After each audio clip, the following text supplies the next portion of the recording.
Šta se tačno dešavalo sa kriptomarketima u prethodnoj nedelji? Pozdrav svima, u današnjem videu proći ćemo neke vesti iz samih kriptomarketa i malo prokomentarisati cene kripto aseta.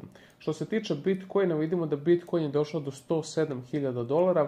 Imali smo taj neki rast poprilično veliki od nekog recimo aprila pa sada sve do, možemo reći, 21. maja gdje smo došli do nekih $107.000. Ovo je veoma značajan level jer nalazimo se veoma blizu samog all-time high-a i ovaj level može služiti kao potencijalni support za neki bearish movement, odnosno za odbitak samoga Bitcoina i neki dolazak na neku mnogo manju cenu od nekih 90-85 hiljada po nekim predviđanjima. Međutim, ukoliko se to ne desi, možemo očekivati odbitak samoga Bitcoina, naravno all time high i potencijalno nakon toga dugo očekivanu alt sezonu. Što se tiče samoga Bitcoin, dominansa, on je veoma bitan za ovu stavku alt sezone, za samu alt sezonu. Vidimo da smo imali neki odbitak do 61-62%, međutim došli smo sada do 64% što se tiče samog dominansa. Ukoliko dominans padne još više, možemo očekivati potencijalnu alt sezonu. Što se tiče alt sezone iz 2021. godine, vidimo da je ona bila aktualna kada je Bitcoin dominans pao sa 73,5% do čak nekih 40%. Ovo je zaista izuzetno bitan faktor da novac koji je u Bitcoinu počinje da se uliva u altove. Trenutno mi vidimo sve ovo zato što je Bitcoin sada glavna stvar. Politika, Trump, tarife, sve se odvija, MicroStrategy, sve se odvija što se tiče kripta u samom Bitcoinu. Bitcoin je i što se tiče strategijske rezerve naravno za zemlju, sve se to odvija manje ili više u samom Bitcoinu. Što se tiče Ethereum, Ethereum je jedan aset koji mora da se probudi kako bi došla potencijalna alt sezona. Zaista smo imali lep odbitak što se tiče samoga Ethereuma, vidimo da smo imali ovdje neki sideways na nekih 1800, nakon toga oštar odbitak na gore do nekih 2740 dolara. Nakon toga, tu smo negdje na nekoj cijeni, međutim sad vidimo opet da je u posljednjem danu Ethereum probio 2500 dolara. Sama cena Ethereum je izuzetno bitna što se tiče same alt sezone. Kada budemo vidjeli Ethereum da se budi i da ide još gore, možemo očekivati i samu alt sezonu. Mali problem je što je sada ovdje Ethereum potencijalno došao do ovoga suporta od nekih 2700 koji bi trebalo da probije do nekih 3000 kako bismo vidjeli neke optimalnije vesti. Što se tiče preseka stanja svih kriptovaluta, na CoinGecko možemo vidjeti šta se tačno dešavalo prethodnih 7 dana.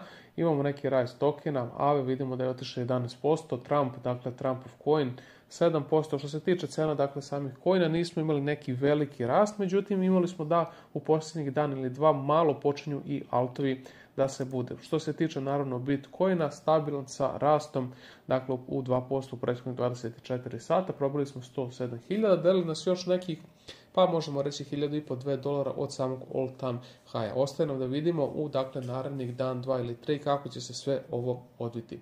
Što se tiče nekih vesti, imamo da ETF nastavljaju se kupovine, 3120 BTC i 25.640 Ethereuma su kupljeni na 20. maju.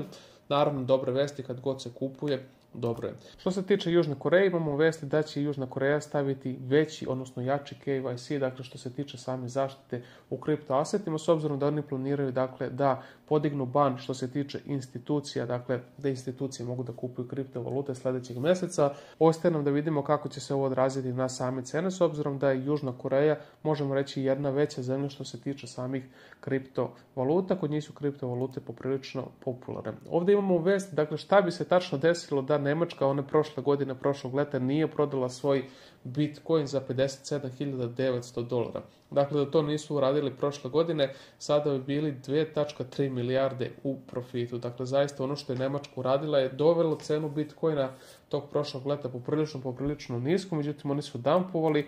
Da to nisu uradili, bili bi u mnogo većem profitu. To je potencijalna nauka i za sve nas, da ukoliko držimo sam Bitcoin, možemo se nadati mnogo većem profitu, potencijalno naravno u budućnosti. Međutim, oni su napravili grešku. S druge strane, imali smo El Salvador koji se pohvalio malo ili možemo vidjeti koliko su oni u profitu. Nemačka je prodala. Tako su prošli kako su prošli. Što se tiče likvidacije, u posljednjih 24 sata vidimo da je 224 miliona likvidirano sa samih kriptomarketa. S obzirom da smo imali taj rise, odnosno rast samoga Bitcoina, malo i Ethereuma, ovo je uticalo da se shortovi likvidiraju u posljednjih 24 sata. Posljednja vest nam je da je Bitcoin imao istorijski dan, dakle u posljednjih 24 sata, odnosno u prethodnom danu imali smo najveći Bitcoin daily close u istoriji. Dakle, zatvaranje cene samoga Bitcoina je bilo najviše u istoriji. Istorijski dan za sam Bitcoin i opet vidimo ovaj chart gdje nam ostaje veoma malo da probijemo all time high. Vidjet ćemo šta će se tačno desiti. Što se tiče samih vesti iz politike, naravno da su i one veoma bitne. Vesti oko tarifa u posljednjih nekoliko dana nemamo toliko tih vesti. Čeka se šta će se desiti sa Kinom i sa drugim zemljama od strane Amerike.